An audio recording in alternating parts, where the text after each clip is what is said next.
السلام علیکم ورحمۃ اللہ وبرکاتہ۔ بسم اللہ الرحمن الرحیم۔ عزیز طلباء، تفسیر کے آج کے سبق میں ہم قال الم اقل لک سے شروع کر رہے ہیں۔ توجہ کیجیے۔ اعوذ باللہ من الشیطان الرجیم، بسم اللہ الرحمن الرحیم۔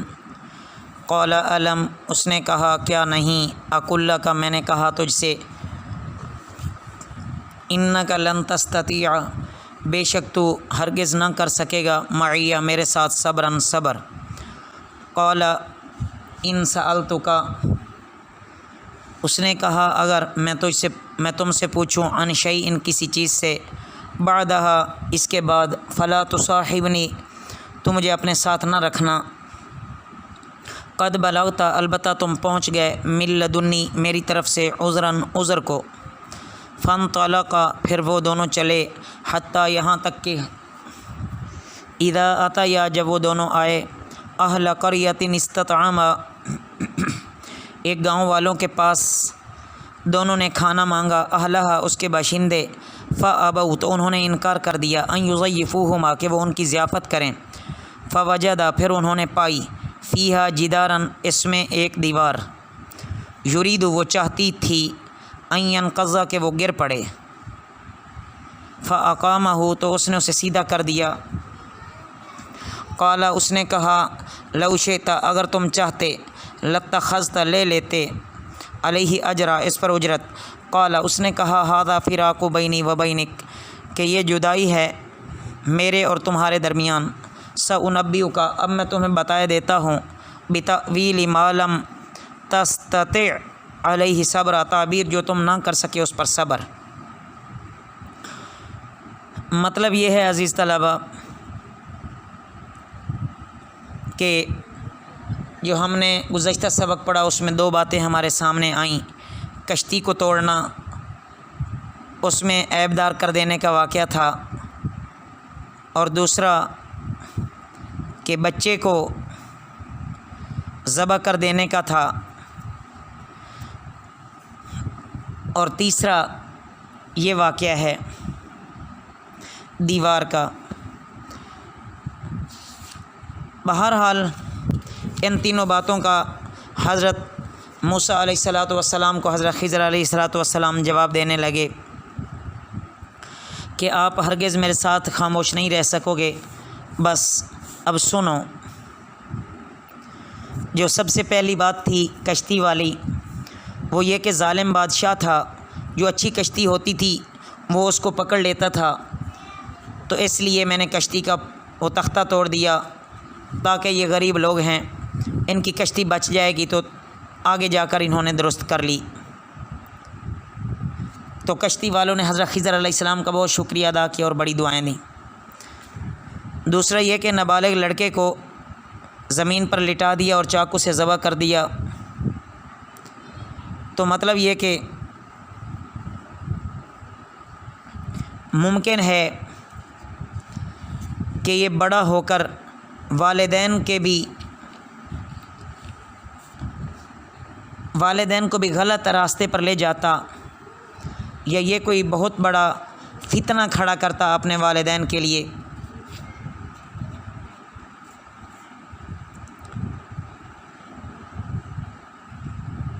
تو یہ دو باتیں مکمل ہو گئیں، اور تیسری بات یہ تھی کہ وہ دیوار والا،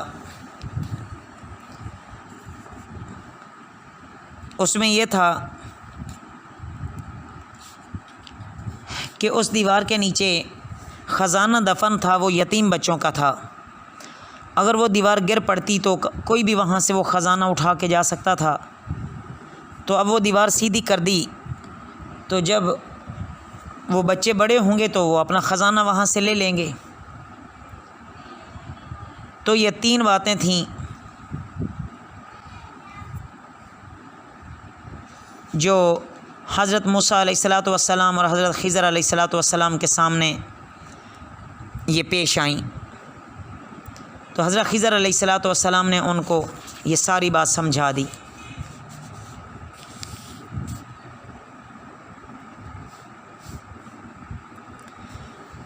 بہرحال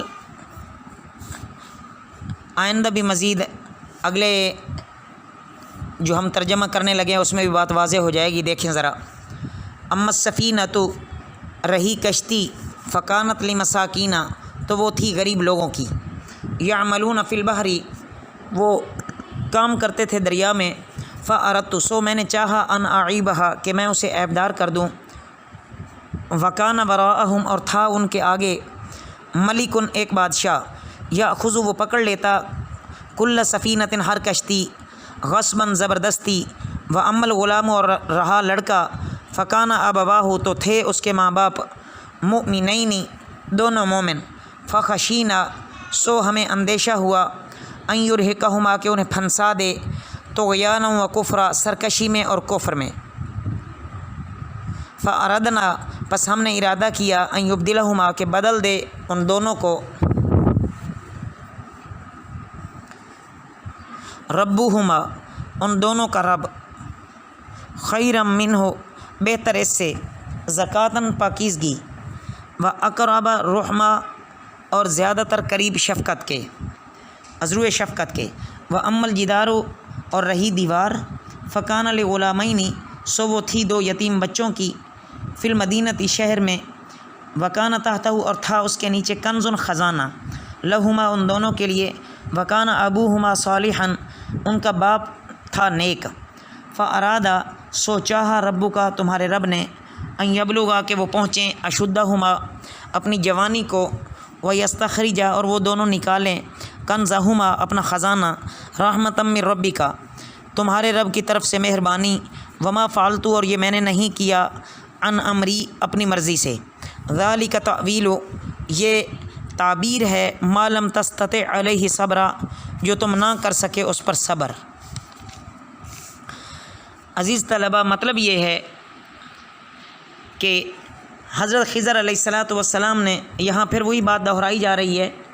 کہ سب سے پہلی بات جو تھی کہ کشتی میں آپ سوار تھے، 8-10 آدمیوں کی روزی کا ذریعہ یہی کشتی تھی، تو اللہ تعالیٰ نے مجھ پر یہ منکشف فرما دیا کہ آگے ظالم بادشاہ ہے، وہ اچھی کشتی کو چھین لے گا، تو اس تدبیر سے ان مسکینوں کی کشتی ظالم کے ہاتھوں بچ گئی، پھر وہ آسانی سے درست ہو گئی۔ دوسرا وہ لڑکا کہ بظاہر بے قصور مومن سمجھ کر اس کے قتل کو بہت ہی بڑا گناہ سمجھا تھا آپ نے، اس کی حقیقت یہ ہے کہ اس کی طبیعت اور خلقت میں ہی مادہ کفر کا غلبہ رکھ دیا گیا تھا، اگر وہ زندہ رہ کر بالغ ہوتا تو کافر ہوتا، اور ایسے افعال کرتا کہ جس سے خود گمراہ ہونے کے علاوہ اپنے مومن والدین کو بھی اپنا شریک کر کے آخر کافر بنا کر چھوڑتا، اور اللہ رب العزت اس لڑکے کے عوض میں اس سے بہت بہتر اولاد ان کو عطا کر دے، کہ خواہ وہ لڑکا ہو یا لڑکی، اور جو اس بیٹے سے بہت زیادہ اطاعت کے ساتھ ان کی خدمت کر کے ان کا دل ٹھنڈا کرے۔ تیسرا، اس بخیل بستی والوں کی دیوار جن کی بے مروتی کے مقابلے میں اس کا مفت درست کر دینا، تو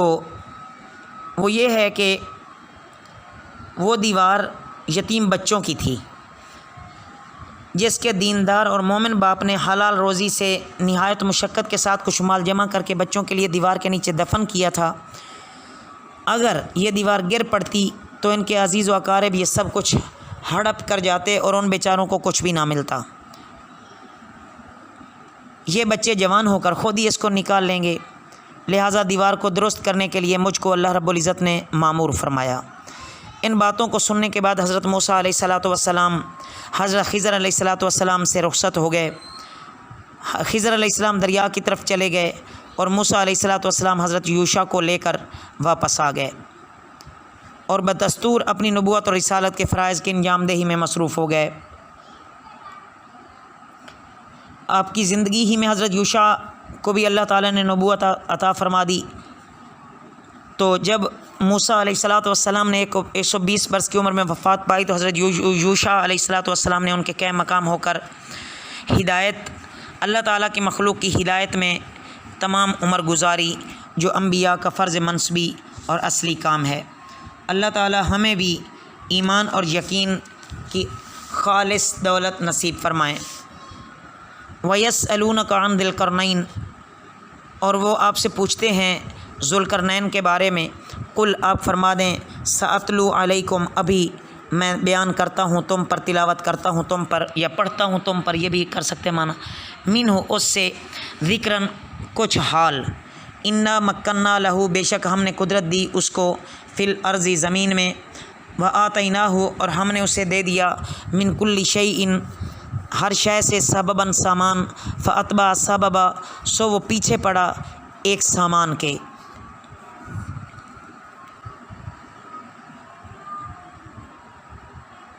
تو عزیز طلبہ، یہاں وہ تیسرا سوال ہے، روح کے متعلق والی بات ہو گئی، اصحاب کہف کے بارے میں ہو گیا۔ تیسرا سوال جو کہ یہودیوں سے کفار اور مشرکین مکہ پوچھ کر آئے تھے، اور آپ صلی اللہ علیہ وسلم سے انہوں نے یہ سوال پوچھے، تو اس تیسرے کا یہاں سے اللہ رب العزت جواب عطا فرما رہے ہیں کہ یہود ذوالقرنین کا نام بھی جانتے تھے اور احوال بھی، خواہ ان کی مذہبی کتابوں میں ہو یا سینہ بسینہ زبانی منقول ہو، بہرحال کچھ نہ کچھ ان کو وقفیت تھی۔ قرآن مجید نے ذوالقرنین کے متعلق صرف اتنا بتایا کہ وہ پرشوکت، نیک وکار، موحد، خدا پرست اور صاحب حکومت انسان تھے۔ اللہ تعالیٰ نے دنیاوی ساز و سامان ان کو عطا فرمایا، ان کے پاس ہر قسم کا ساز و سامان تھا۔ باقی انشاءاللہ چلتا رہے گا۔ اللہ رب العزت ہمیں قرآن پاک کی حقانیت کو سمجھنے اور اس پر کامل ایمان لانے کی توفیق عطا فرمائے۔ وما علینا الا البلاغ المبین۔